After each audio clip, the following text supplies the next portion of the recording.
Mike's Daily Podcast. Episode 1182. Hello, it's Mike Matthews, broadcasting from Cafe Anyway, located somewhere in Podcastro Valley, Mont. Today, we hear from Benita, the Disgruntled Fiddle Player, the Brewmaster, plus the return of the interesting segment called JARELNIME, where Jarell takes us into the world of anime, a world that I don't quite understand, I don't fathom, I don't get it. Mike's Daily Podcast. But after today, I will know a little bit more about it, and therefore I shall rejoice. Mike's Daily Podcast. Well, on Friday, I didn't want to get caught up in traffic because going north in this Bay Area is pathetic. Because you gotta get stuck behind all the other people that want to go north. North is the place to be. And if your name is Oliver North, you're an idiot. But that's neither here nor there. Mike's Daily Podcast. And if you're the movie North, well, you're going, how come nobody ever watches me? Oh yeah, because I'm a weird Mike's children's Daily movie with Reba McEntire. Podcast. I think it was her first big acting job. Yeah! Reba. But I digress. Hey, I was on a country station on the internet yesterday. And every weekend. Okay. Anyway, I wanted to tell you, because I couldn't go north and go back home to Castro Valley from Fremont, I decided, heck, I'll go south. Because going south apparently is quite easy on a Friday crazy traffic day. So I went south, and I ended up at a coffee bean and tea leaf. Now, to those of you who live in Southern California, you've got coffee bean and tea leaves all over the place. They are as plentiful as Starbucks. But here, we've got maybe 5 altogether in the entire Bay Area. And one of them happens to be in, Sunnyvale is kind of the area that it's at. So I drove down there, had my favorite Black Forest mocha that they make, Frappuccino thing. It's insane. I know I'm giving a free plug to Coffee Bean and Tea Leaf, but now since I gave them a free plug, I'm going to give them a free diss. Your employees are the most pathetic, sad people. It's like they're like, we want to work at Starbucks. This sucks. It was so... And I saw the most beautiful woman walk in, just like that. Walk in to the Coffee Bean and Tea Leaf. And I should have gone over and talked to her. The story of my life.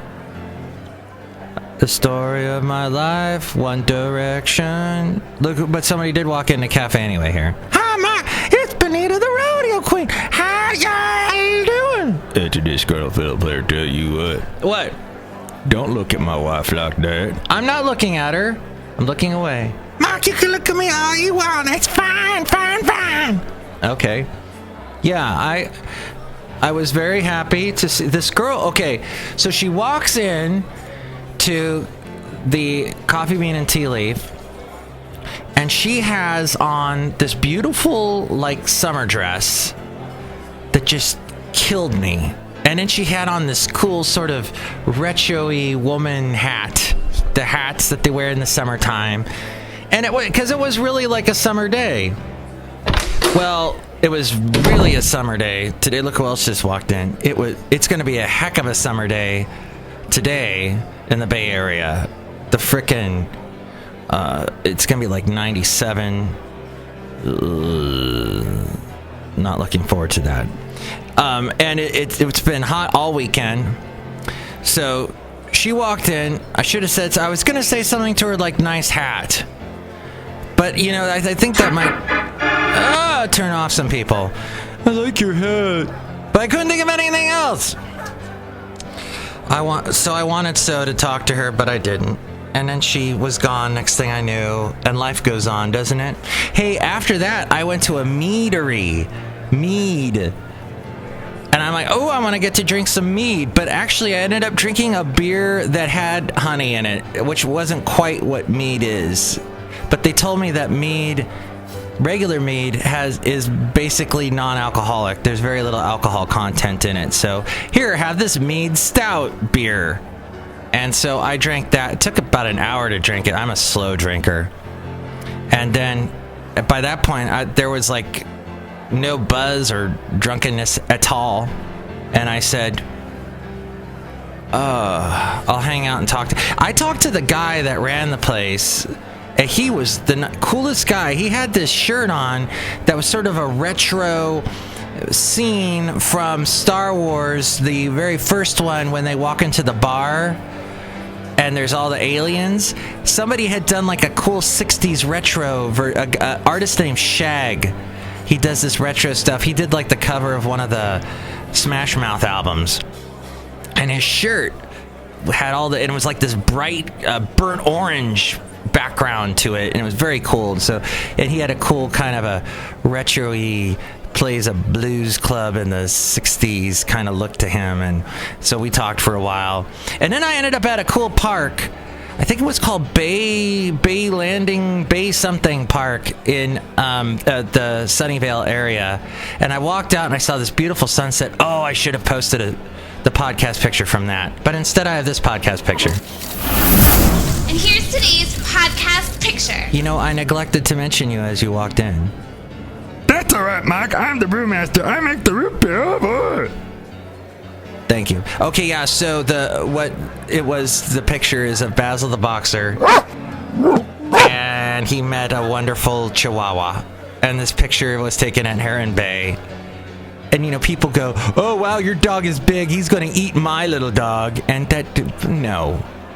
Basil looks upon all dogs, as fellow canines. And all is well. So don't worry your little head. I won't worry my head, Mike. That's good. You've got an interesting head with that hat. Oh, hey, happy Oktoberfest. I guess we're in that time, huh? That's right, Mike. Oktoberfest is a wonderful German festival where people drink beer, and I make the root beer. So you don't really pertain. It doesn't really pertain to you. What?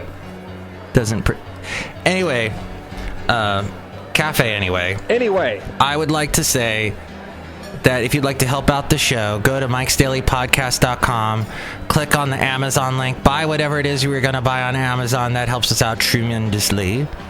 And then there's also what other link? Oh, the PayPal link. You'll get a special greeting from all the Cafe Anyway characters if you use that. There's also all the past podcast pictures, past interviews I've done with all kinds of celebrities that were in either country bands or were country artists, and some up and coming will someday be celebrities. They're like with indie bands and they're indie artists and stuff. Oh, it's a whole plethora of folks that I've talked to. You can find that at mikesdailypodcast.com. And speaking of talking to people today, let's talk to Jarrell in the segment we call JARELNIME. All right, it's been a long time. Welcome back, Jarrell, to JARELNIME. What's up, peeps? Hey, when we record this, we have to hide. We hide in our place. It's our hiding place recording. The cave? Did you know that there's people are selling closets to renting closets out in San Francisco for like $600 a month or something? Well, they can't afford a full apartment, so what do you expect? I know, it's ridiculous, though. I mean, does that come with kitchen prep? Where do you pee? You know, that kind of thing. Hey, this is more about anime, though, this topic. Talk about anime now.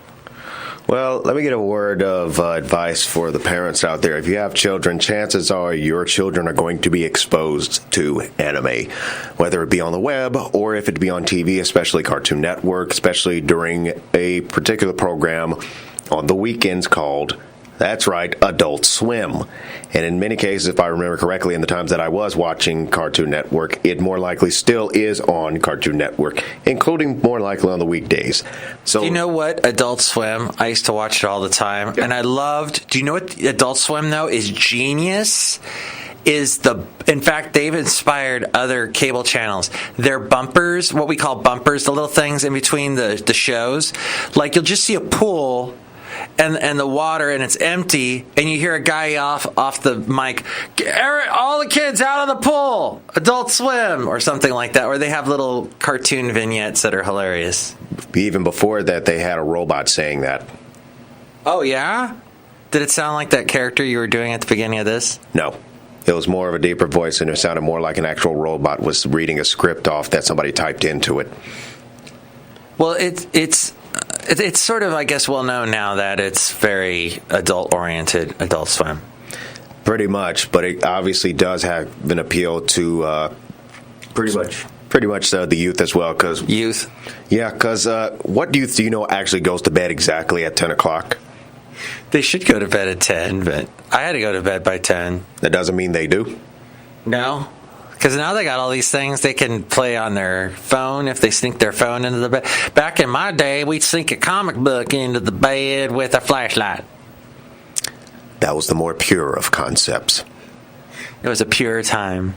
So continue on your thought about Adult Swim, etc. The big thing is you want to look at what anime your kids are watching. Even before Adult Swim comes on, there is a marathon of anime that is aired between the hours of, if I remember correctly, 8 p.m., if not sooner, to about midnight when Adult Swim actually takes over.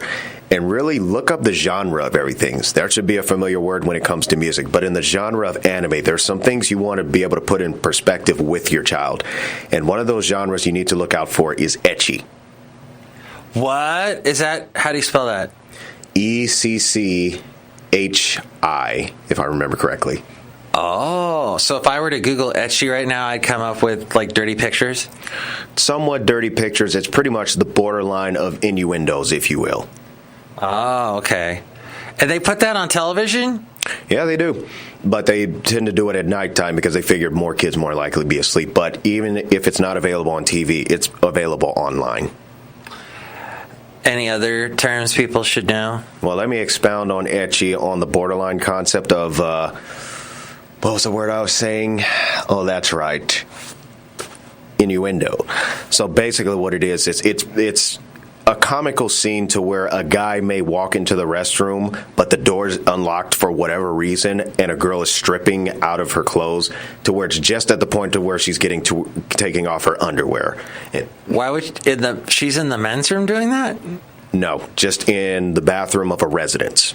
Oh, so like he walks in on her while she's changing or something. Yeah. Which I doubt that's even possible in real life because there are door locks even in Japan. Well, have you ever stayed at the Playboy Mansion? No, and I'm not going to. But if you did, that might happen. Although Hugh Hefner, I hear, is moving out. Or is he? He's renting out I don't know. Go on with your ecchi. I usually check the door, such as the perimeter of the door, to make sure the light's not turned on in there, and also just knock if I'm not sure, and if I don't hear an answer, then I will conclude that nobody is in there. Unless she says, Jarrell, come on in, That privilege is only for my potential wife. Right. Yeah, that'd be the thing you guys would do. On your wedding night, after I was at the wedding and I ate some of your cake, what are we going to have at your wedding? Is it a buffet? I think we should. Just go all out with it. That'll be is there going to be, what kind of music are we playing? Who's going to be the DJ? I think we'll go with Swing Street. Hey, everybody, go to Swing Street. What is it? Swing Street Radio or Swing Street? Yeah, Swing Street Radio. You're welcome, Craig. Someone we know started a swing music station. Maybe I'll have him on the podcast one day. And then thanks for trying to get Bud Adams on my podcast the other day. He's a mechanic in Podcaster Valley. We are on opposite ends of Seven Hills Road. I'm on one end, he's on the other. We could do like the spectrum of Podcaster Valley. We could talk about it. That would be the name of the podcast, Spectrum of Podcaster Valley. I agree. We digress. I'm sorry. Continue on your ecchi rant. So the basic thing is, look, I'm not completely knocking ecchi. There are some times to where it may have a place in an anime because accidents do happen. But the thing is you don't want it to be so apparent in the anime that it'll just take away from the overall purpose of the anime. But parents, what I want you to understand is we are in a society now to where more television and more forms of media entertainment is shifting toward hypersexualization. So you want to make sure that you bring this into perspective with your children as early as possible and within reasonability as well. So obviously, if they ask you a question about something, it's best not to dodge that because they're going to get an answer from somewhere. So they can either get an answer from you in the proper perspective or they can get the answer somewhere else where it may not be in the proper perspective. Now, hentai is definitely a danger zone. Oh, I heard about that. Yeah, hentai is an absolute danger zone. That's straight porn. So whenever you hear that word or whenever you see something like that in that regard, that should be a red alert in you, and you should immediately take measures to help get your child away from that. Exactly. Children shouldn't watch that stuff. They should watch the Peanuts, Charlie Brown, etc. It should also be noted that I don't think anybody really should be watching that because it causes all forms of desensitization to which you think your partner is thinking about you while you're getting bed action, but they might actually be thinking about something else. There's some misogyny going on, but I guess this is an issue for Dr. Phil or Dr. Drew or one of those guys. Probably a half dozen other folks too. But ultimately, back to the edgy concept, it could be a dude just be walking in on a female when she's in the bathroom. Could even be a incident to where some way, somehow, the students bump into each other at school. And this is in the anime. The students, a boy and a girl may just bump into each other at school. Then all of a sudden they lose their balance, and for some odd way in defiance in the laws of physics, the girl's butt ends up on the guy's face. Oh my gosh. Just a full-blown panty shot. I'm like, and then there's the other concepts of, the wind's blowing and it's so strong it blows their skirt up and all that. It's like, come on, folks. And the other factor is, the another word to watch out for, but you won't really see it actually in the list of genre, is the Gynex bounce, which basically in anime, for a growing number of anime, there seems to be this urge or this fetish going on to where there's unreasonably large breasts on teenage female characters. I'm talking about double D and up, which is like, come on now.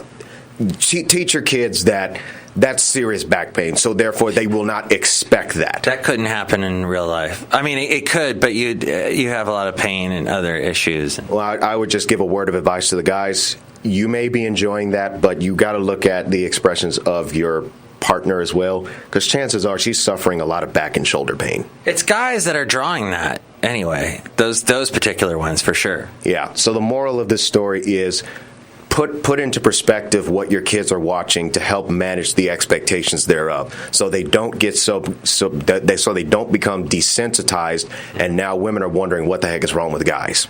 I knew a woman, it was a friend of my ex-wife's, who got a breast reduction. Mm-hmm. Then she lost a bunch of weight because she got a gastric bypass. Then she had breast implants.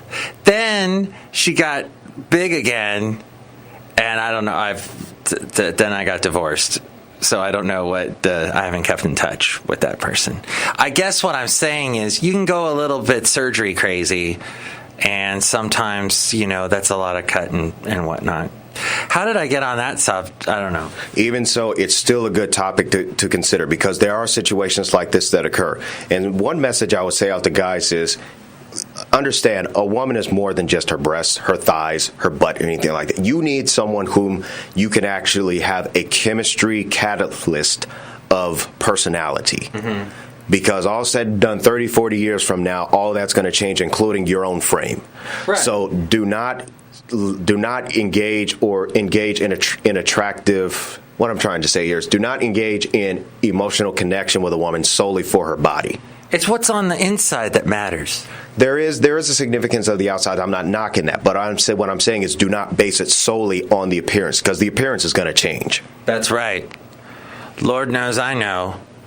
I used to be an elephant. I had a tusk.